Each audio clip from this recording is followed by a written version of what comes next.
Hello， 大家好，我是 Narrow 杠琛哥，欢迎来到我的复古频道。筹备了很久，总算开始尝试将以前的图文内容进行视频化了。今天我们来聊聊如何选购工装靴，主要会有这么几个部分内容。需要注意的是，本期视频不推荐东西，只科普选购原则，更不讨论为什么要买，因此默认你已经知道工装靴没什么实用性，穿着舒适度不佳、显老等等等等。知道了这些，你还点进来看，说明你已经是真爱了。再说了，钱在你自己手上，花自己的钱，买什么东西都是你自己的选择。熟悉我的人应该知道，我很喜欢说不买立省100%。当你纠结要不要买或者不知道买什么的时候，那么最好的选择就是不买。最后，理论终究是理论。想要挑到自己满意的工装靴，我强烈建议你去那些复古实体小店，多看、多摸、多试，少看一些卖家自己编的无脑尬吹文案，这样才能做到心中有数。那我们先进入第一个部分。要说那些贵的工装靴到底好在哪儿，我简单总结了一下，大概有这3个点：耐穿、耐看、品牌认可度高。首先说说耐穿吧。工装靴，靴如其名，作为工人干活时穿的一种靴子。为了适应艰苦的工作环境，工装靴天生就具备了一种耐穿的属性，而那些贵的工装靴就做得更好了。主要体现在用料和工艺。工装靴大都选用厚实的全立面皮革，结实耐用，适当保养的话，寿命相当长，旧化效果也很迷人。此外，鞋底也会包含一层比较厚的植鞣革内底以及中底。像 White Boots 这小白这种重型工装靴，买一双直接穿到送走，这句话不是说说而已的。除了用料，工艺也很关键。大部分优质工装靴会采用固特异作为标配工艺，通过又粗又结实的缝线将鞋子的内底、沿条、中底、大底缝合起来，再加上各种钉子、胶水的固定，从而得到了很高的强度。当然，工装靴的工艺还有很多，比如 Stitch Down 手缝沿条、挪位缝等等，可以做到更加坚固。另外，对于长期穿着的鞋子来说，损耗最严重的往往是鞋底，而好点的工装靴基本上都可以多次换底，所以能够实现超长耐击。再就是耐看，各大工装靴品牌的经典样式往往设计简洁，去掉了或者说从来就没有加入过花哨的东西，一直保持着几十年前的模样，比较经典耐看。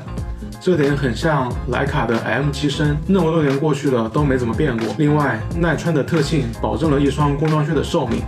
由此才能有足够的时间去产生旧化，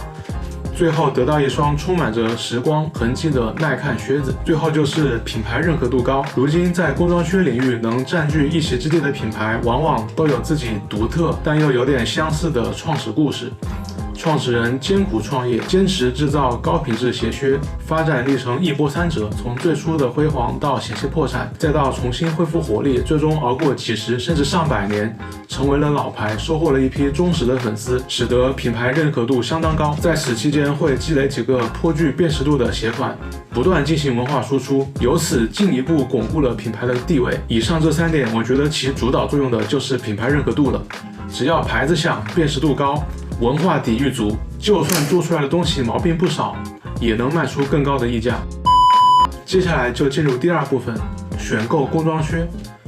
注意这4点就可以了。买鞋最重要的肯定是好看，要符合自己的审美，不然用料再猛，工艺再牛批，估计也没几个人会买。我这里简单列出了一些常见的工装靴设计，大家可以参考一下，看看自己到底喜欢的是哪种。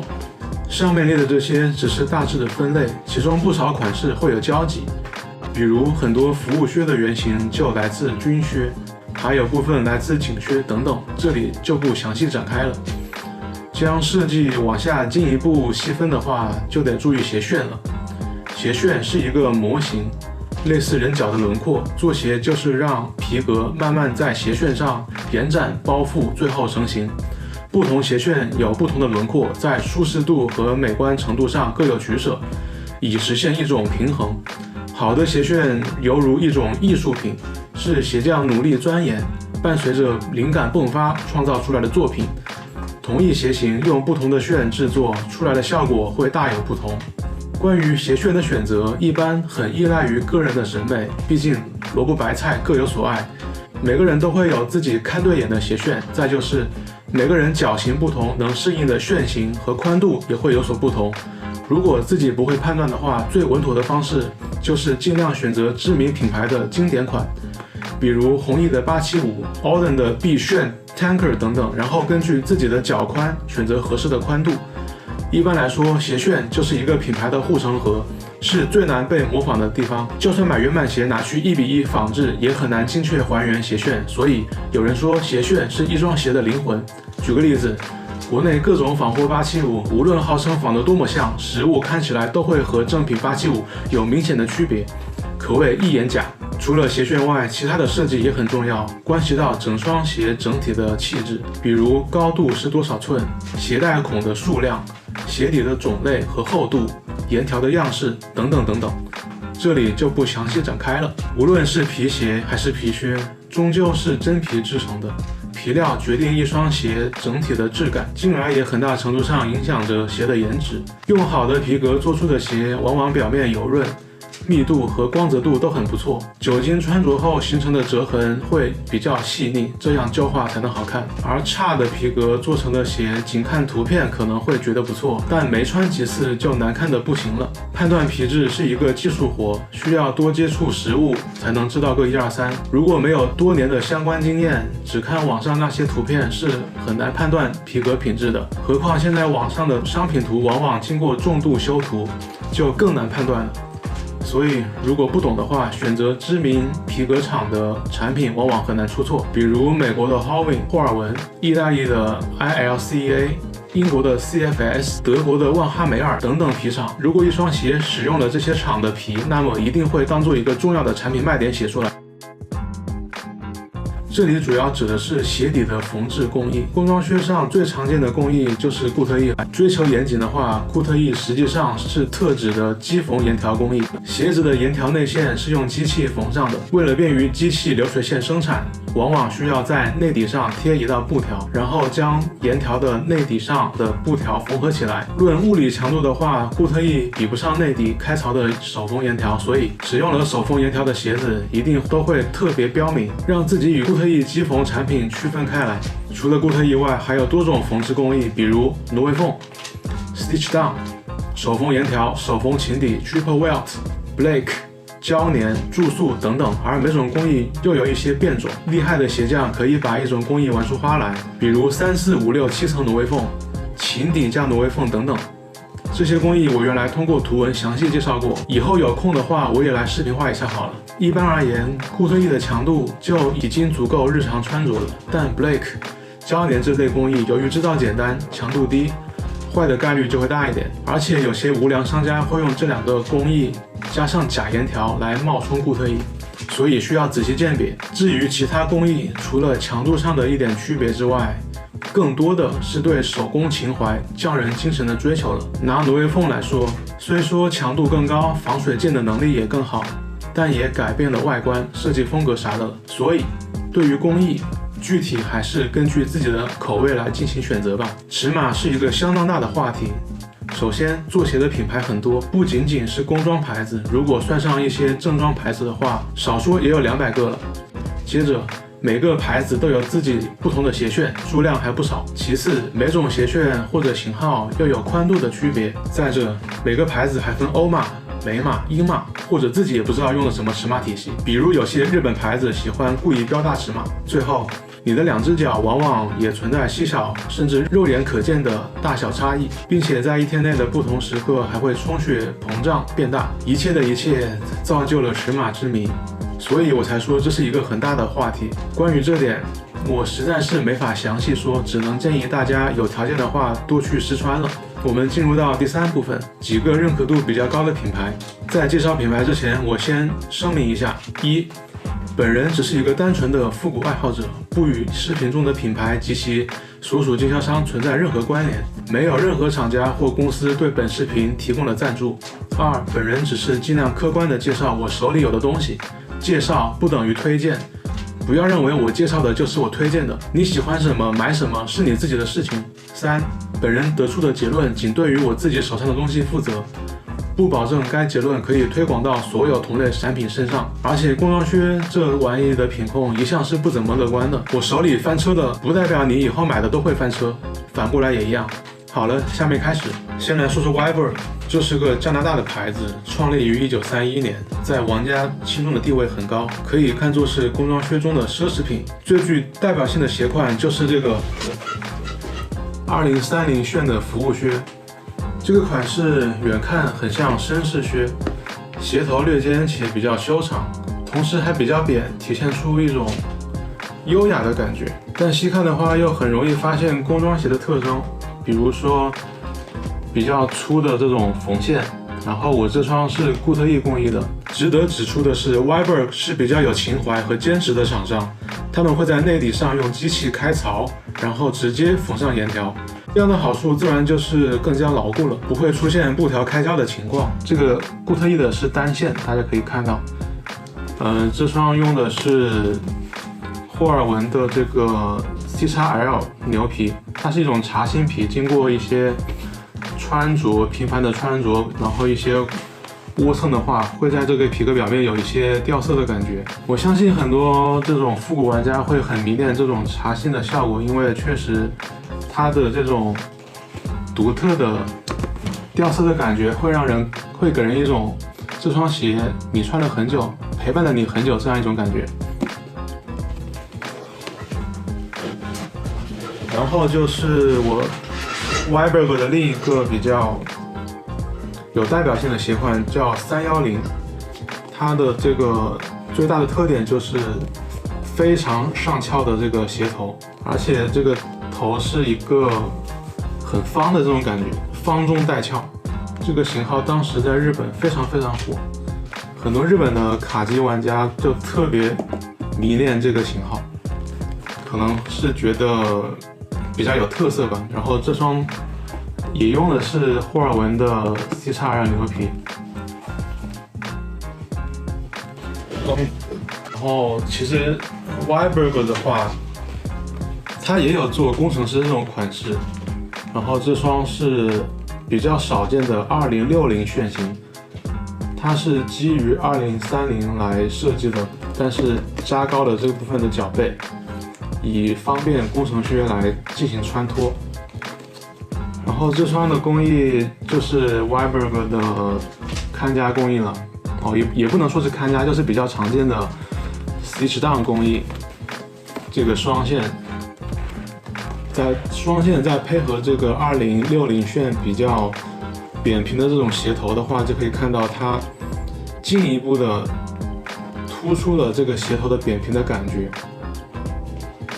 然后这双的工艺也是。这双用的鞋底也是猫底，从前掌到这个鞋跟全是猫底。虽然说 Viberg 卖得很贵，而且号称是工装奢侈品，但这并不意味着它有着奢侈品那样的精致做工。相反，我手里这双工程师翻车还挺严重的，比如港宝痕迹明显，鞋边各种染色痕迹等等，这些毛病出现在一双快6000的新鞋上，我觉得是有点闹心的。White Boots 这个品牌历史就更古老的，最初能追溯到美国南北战争之前，也就是大概1853年。因为名字里含有 white， 所以被玩家们亲切地称呼为小白。White Boots 手工程度相当高，将手缝 stitch down 作为自己的标配，同时还独创了足弓支撑系统。White Boots 的话，我这里有一双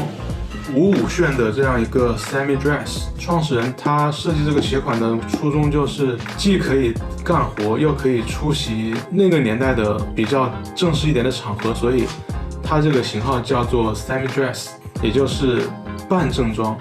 如果直接翻译的话。然后这双的话用的就是他们看家的这个手缝沿条 stitch down， 前掌是外翻的，但是它是把沿条手缝之后再把它折过来，所以就形成了这样一个效果吧。然后我不太喜欢双线的小白那样会看起来特别宽，所以我这双用的是单线的，这样看起来会秀气一点。并且这个55楦有些角度那真的我觉得还还是蛮好看的。Westco 由鞋匠 John 成立于1918年，这个品牌我对它的认知就是它比较硬核一点，它自始至终都是在制造很工装的靴子，并且他们的工程师靴很受一些汽车玩家的喜爱。但是我不太喜欢它的那些很工装的款式，所以我买的是他们这几年出的一款叫做 Henrik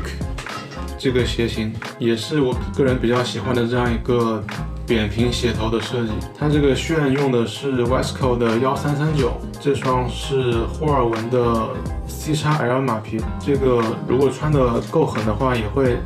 出现茶芯的效果。底的话我也选的单层的皮底，再加上一个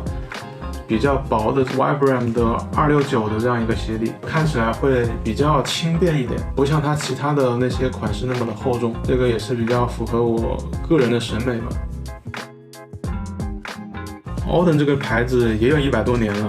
本来我觉得它应该不算属于工装靴这个系列，但是它的一些鞋款其中还是有那么一些粗犷的元素的，并且很多玩工装靴的朋友好像有时候也绕不开 Auden 这个牌子。然后 Auden 比较有名的是马臀皮，但是我个人很不喜欢马臀皮，所以我手里的 Auden 是这双比较少见的叫404，这个型号也叫 Indy， 就是这个比较标志性的这样一个手缝的鞋头。这双404的话，它比较独特的点就在这个沿条，它是360度的全的沿条，然后沿条上面还有这样一小圈的这个装饰线，凑近点应该可以看到。然后它的底的话是比较粗犷的、很工装的这样一个 Vibram 的狗牙底。这个型号的话就比较有工装的感觉了，它不像马臀那样亮晶晶，而且像什么 Jumper 那样看起来比较绅士一点。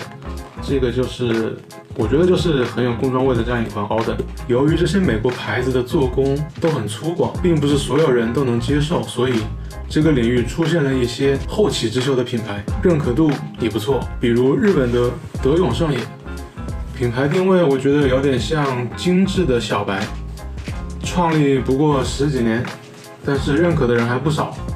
大家应该知道，日本的东西喜欢往极致发展，价格也明显膨胀。日本人会在做到95%精细程度后，给你开一个200%的价格。就好比我手里这双德永，直接定价5、6千，差不多可以买2双小白了。至于这个定价，我觉得见仁见智吧。